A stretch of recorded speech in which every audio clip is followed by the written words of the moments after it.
JP ട്രാവലോഗിൻ്റെ പുതിയതിലേക്ക് ഏവർക്കും സ്വാഗതം. നമ്മുടെ ഇന്നത്തെ യാത്ര പഴയകാല നടൻ ശങ്കരാടി സാറിൻ്റെ എറണാകുളത്തെ എളംകുളത്തുള്ള വീട്ടിലേക്കാണ് നമ്മളിന്ന് പോകുന്നത്. വീഡിയോ ആദ്യമായിട്ടാണ് കാണുന്നതെങ്കിൽ ചാനൽ സബ്സ്ക്രൈബ് ചെയ്ത് ബെൽ ബട്ടൺ കൂടെ എനേബിൾ ചെയ്യുക. വീഡിയോ ഇഷ്ടമായാൽ ലൈക്ക് ചെയ്ത് ഷെയർ ചെയ്യാനും മറക്കരുത്. നമുക്ക് നേരെ വീഡിയോയിലേക്ക് പോകാം.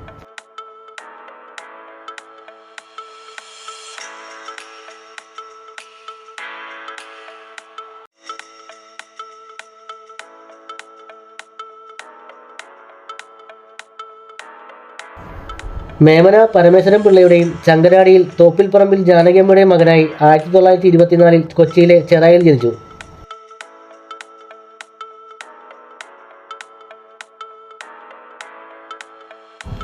1960 മുതൽ 80 കാലഘട്ടങ്ങളിലാണ് പ്രധാനമായും ശങ്കരാടി അഭിനയിച്ചിട്ടുള്ളത്.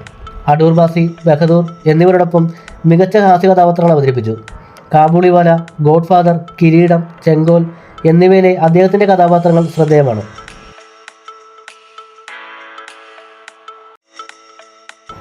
1960കളുടെ മധ്യത്തിൽ കേരളത്തിലെ നാടകരംഗത്തെത്തിയ ശങ്കരാടി സിനിമയിലേക്കുള്ള ചുവടുവയ്പ്പിന് കാരണമായി കുഞ്ചാക്കോയുടെ കടലമ്മ എന്ന ചിത്രത്തിൽ അരങ്ങേറ്റം മുതൽ മരണം വരെ മലയാള സിനിമയിലെ അവിഭാജ്യ ഘടകമായിരുന്നു അദ്ദേഹം.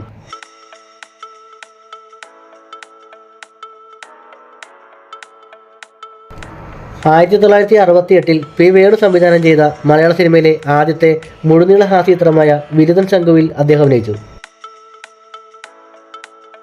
വീട്ടുപേരിലെ ഇല്ല് ഉപേക്ഷിച്ച് ശങ്കരാടിയിൽ എന്നത് മാറ്റി ശങ്കരാടി എന്നാക്കി മാറ്റി.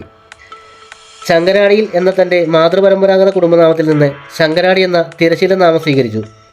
ജീവിതത്തിലുടനീളം അദ്ദേഹം അറിയപ്പെട്ടിരുന്നത് ശങ്കരാടി എന്ന അദ്ദേഹത്തെ തറവാട്ട് പേരിലാണ്. അദ്ദേഹത്തിൻ്റെ യഥാർത്ഥ നാമം ചന്ദ്രശേഖര മേനോൻ എന്നാണ്. ഈ കാണുന്നതാണ് ശങ്കരാടി സാറിൻ്റെ എളംകുളത്തുള്ള വീട്. പ്രേം നസീറിനൊപ്പം 300-ലധികം ചിത്രങ്ങളിൽ അഭിനയിച്ചിട്ടുണ്ട്. കൂടാതെ മികച്ച സ്വഭാവ നടനുള്ള സംസ്ഥാന പുരസ്കാരം 1969, 71 വർഷങ്ങളിൽ നേടി. 1924, 2001 കാലഘട്ടങ്ങളിൽ ഏകദേശം 700-ലധികം ചിത്രങ്ങളിൽ അദ്ദേഹം അഭിനയിച്ചു. 2001 ഒക്ടോബർ 9 അദ്ദേഹം അന്തരിച്ചു.